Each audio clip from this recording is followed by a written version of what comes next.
Well, hey friends, welcome back. We are in week 5 of our series in Philippians. And if you'll remember, as we've been going through the book of Philippians, we remember that this is a letter that was written. And so we want to keep remembering what the whole letter was all about. So friends, we're going to review first before we jump into today's section. So let's review week number 1, right? We talked about, well, what is this letter? Who's it written to? Who's it written by? What's the purpose, right? And so we learned that this book of Philippians is written to the church of Philippi. And the church of Philippi is getting this letter because they were off to a really good start. And then things started kind of going not so great, right? And they kind of were losing momentum. And there was that temptation to just give up and quit. But our author of the letter is Paul.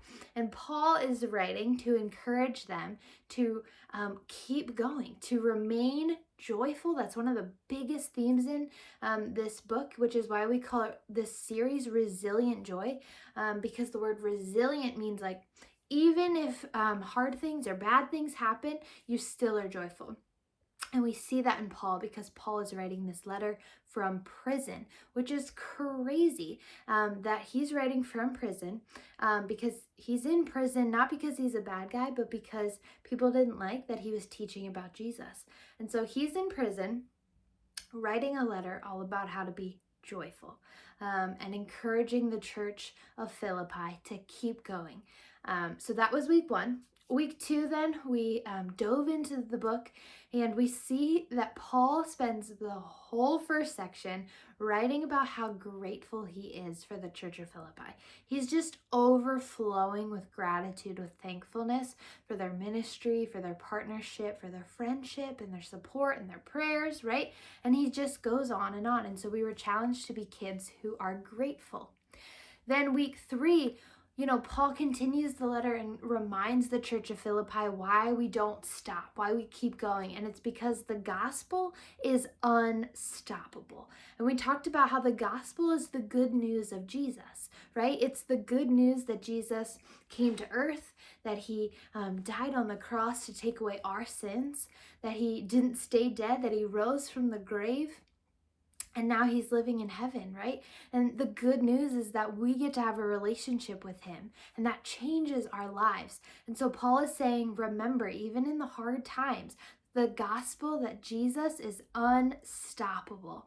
And so when we headed into week 4, we knew that because the gospel is unstoppable, Paul challenges us to live a life worthy of the good news of the gospel, right? And so we talked about, well, that means that we get to live differently because we love Jesus, because our lives have been changed by Jesus. And so we were challenged of ways that we can live with Jesus and love like Jesus and lead others to do the same that are different because of our relationship with Jesus. So here we are in week 5, and we are in Philippians chapter 2, verses 1 through 11. Hopefully already in your family time lesson that you have read that out loud together as a family. And that you've talked a little bit about this word humility, and it's a word that we see a couple times in those verses.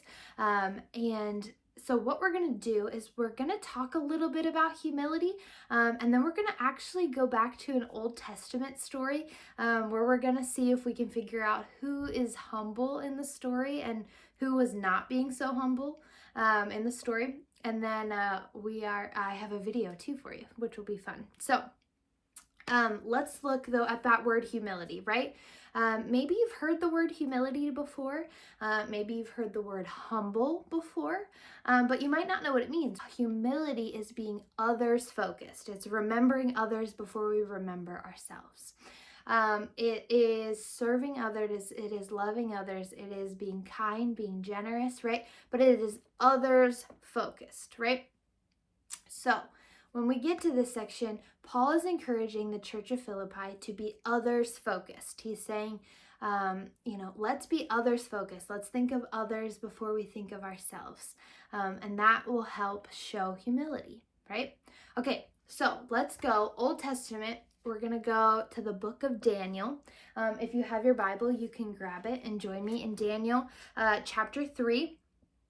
And this is a story that you might have heard, but again, we're going to be looking for a character in the story who shows humility, or maybe a character who does not show humility, right? And remember, humility is being others focused first, okay?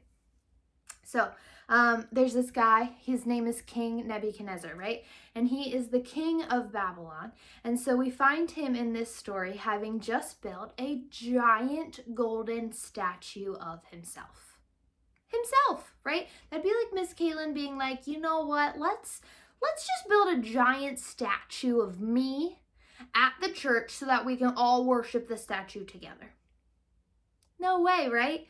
But King Nebuchadnezzar did this. He built a giant golden statue, and then he made a rule. And let me read you this rule. It's in Daniel chapter 3. We're starting in verse 4. Then the herald loudly proclaimed, "Nations and peoples of every language, this is what you are commanded to do. As soon as you hear the sound of the horn, flute, zither, lyre, harp, pipe, and all kinds of music, you must fall down and worship the image of gold that King Nebuchadnezzar has set up. Whoever does not fall down and worship will immediately be thrown into a blazing furnace." Okay, so King Nebuchadnezzar, not only does he set up this giant golden statue of himself for people to worship him, he then makes it a rule that if they don't worship him, they're going to get thrown into a fiery furnace. No, right? Now, I think we can see very clearly, very quickly, that King Nebuchadnezzar is probably not showing humility, right? Does it sound like he's others focused? No, right? So, the story continues, and we meet three guys by the names of Shadrach, Meshach, and Abednego. And Shadrach, Meshach, and Abednego are three guys who follow God, and they love God. And so they know that one of God's rules is that we shouldn't bow down to other gods. We shouldn't bow down, and we don't have idols, right? They probably have heard the stories of when the Israelites were in the desert, wandering in the wilderness, and they built that golden calf, remember? And God was so mad that the Israelites had built that golden calf and that they were worshiping that golden calf, because God was like, no, that you're supposed to worship me, and me only. Don't worship other gods. Don't worship other idols. Don't worship fake golden cows. That's ridiculous, right? And so Shadrach, Meshach, and Abednego probably knew and remembered that story. And so they found themselves having to choose. Were they going to follow God, or were they going to follow King Nebuchadnezzar? Now, here's the bad part. If they followed God, they knew that there was going to be a punishment. They knew that if they followed God, that King Nebuchadnezzar would throw them into a fiery furnace, just like he said. But Shadrach, Meshach, and Abednego, they knew that God was going to be with them. And so we read here that they decide not to bow down, and King Nebuchadnezzar finds out. And he's not very happy, right? King Nebuchadnezzar is furious, and we actually read it. Again, we're in Daniel chapter 3, verse 19. It says, "Then Nebuchadnezzar was furious with Shadrach, Meshach, and Abednego, and his attitude toward them changed. He ordered the furnace heated 7 times hotter than usual, and commanded some of the strongest soldiers in the army to tie up Shadrach, Meshach, and Abednego, and throw them into the blazing furnace. So these men, wearing their robes, trousers, turbans, and other clothes, were bound and thrown into the blazing furnace. The king's command was so urgent, and the furnace was so hot. The flames of the fire killed the soldiers who took up Shadrach, Meshach, and Abednego, and the 3 men, firmly tied, fell into the blazing furnace." Not the best ending, huh? No, right? King Nebuchadnezzar throws them into a fiery furnace that is so hot that the guards on the outside die immediately because it's so hot. But did you notice that Shadrach, Meshach, and Abednego, they didn't die? When the guards died, they were standing with the guards, and they didn't die. Pretty incredible, right? Well, friends, check out this video. They're going to retell you a little bit of the story. It's kind of silly. And then they're going to get to the end of the story, because we know that when they fall into the fiery furnace, that's not the end of the story. So enjoy the video, and then we'll be back to talk about it after.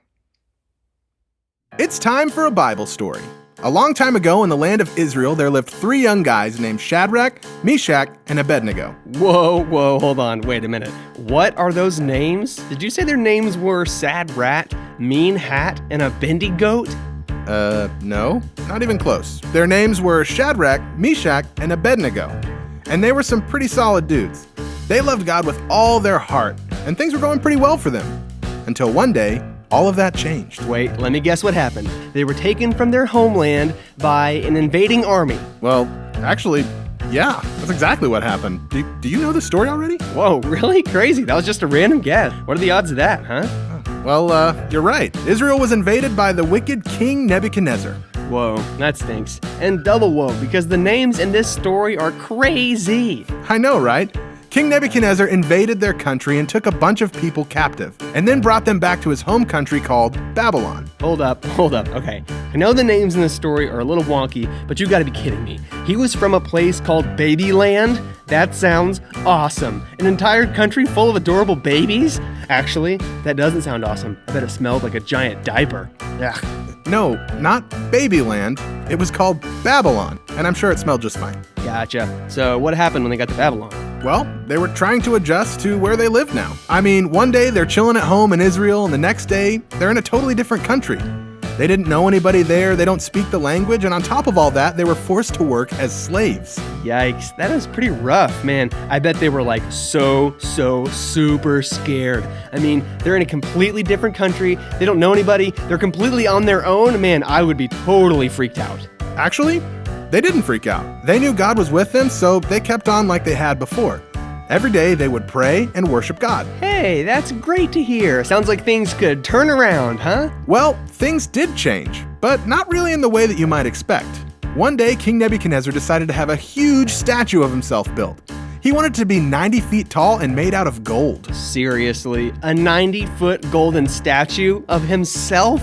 Man, what a waste of a statue. I'd rather have a 90-foot gold statue of something awesome, like a really fat hamster. Oh, or like a unicorn playing guitar. I agree. Those would be pretty sweet. But no, he wanted it to be of himself. And once the statue was built, he ordered people from all around to come and see it. He had musicians set up all around the statue and gave the order that when they started to play, everyone would bow down and worship him. Okay, that's a little weird. So what does this have to do with our 3 amigos exactly? Well, that's where things get interesting. Shadrach, Meshach, and Abednego were some of the people that were ordered to come and see the statue. But, as you can imagine, they weren't very interested in worshiping King Nebuchadnezzar. They only worshiped God. So what happened? Just like the king ordered, the band kicked in and everybody bowed down to the statue except for 3 people. You want to guess who? Larry, Curly, and Moe. Swing and a miss. It was actually Shadrach, Meshach, and Abednego. And as you can imagine, the king was not very happy with them disobeying his orders. But he liked Shadrach, Meshach, and Abednego, so he gave them a second chance to change their minds and worship him. The band kicked in again, everybody else bowed down, but... Let me guess, they didn't bow. No sirree, Bob. Yeesh, I bet he really did not like that. No, he did not. King Nebuchadnezzar was furious that they had refused to worship him, but they held firm and told the king that they would only worship the one true God. Oh boy, I bet they got punished pretty bad, huh? What'd they get, like 1,000,000 spankings? No, much worse than that. The king's guards grabbed Shadrach, Meshach, and Abednego and took them to a huge fiery furnace, a giant oven with flames blazing out all over it. Good grief, that thing is no joke. It's gotta be like 1,000,000 degrees, or like a bazillion Celsius, or like 5 Kelvin. Well, look at you, Mr. Science. And yes, it was very hot. The king decided to give them one more chance to bow down to him. And if they didn't, he was going to throw them into the fiery furnace. Whoa, he was seriously gonna like kill him? Straight up. So what'd they do? I mean, did they just give in and bow down? I mean, listen, that would be totally understandable. I mean, look at that oven thing, man. They'd get roasted like marshmallows in there. That would be terrifying. That's true. It was a pretty scary situation, but they trusted in God and they weren't afraid. They knew that God was more powerful than King Nebuchadnezzar, and if God was on their side, they didn't have to be afraid. So when the king said one last time to bow down, they refused. Uh-oh. So did he throw him in the furnace? Nope. Instead, the king ordered the furnace to be made 7 times hotter than it already was, and then throw them in. What? How do you even do that? That's gotta be like as hot as the sun, or like an atomic bomb, or my new mixtape. No. But it got so hot that when the guards opened the door, the heat was so strong that they were instantly killed. Oh, look, the guards are dead. Now's your chance. Run for it, guys. Well, there were other guards. Kind of an expendable resource back then. Oh, that's kind of sad. So another set of guards grabbed Shadrach, Meshach, and Abednego, dragged them over to the furnace, and threw them inside. King Nebuchadnezzar and everybody else watched as they closed the door and waited. But what happened next? Nobody ever expected. There in the furnace, in those blazing hot flames, stood 4 men. Wait, what? They didn't die? Like an instant, terrible death of burning and dying? Nope. The guards and King Nebuchadnezzar could not believe their eyes. There were 4 figures standing in the flames, totally fine. Hold up, wait a second. There were 4 people? I thought you said they threw in 3 people. You know, Shadrach, Meshach, and Abednego. That's only 3. True, but there was a 4th person in the furnace with them. It was Jesus. What? Yep, Jesus was with them in the fiery furnace and protected them from the flames. King Nebuchadnezzar told them to come out, and they walked out completely unharmed. Their clothes didn't even smell like smoke. That is incredible. So that's why they weren't afraid of the king, huh? They trusted in God so much and knew that he would be with them when the times got tough. Exactly. That day, Shadrach, Meshach, and Abednego showed King Nebuchadnezzar and everyone in Babylon that God was with them, and no matter what came their way, they didn't have to fear. That is totally stinking awesome. You bet. The end.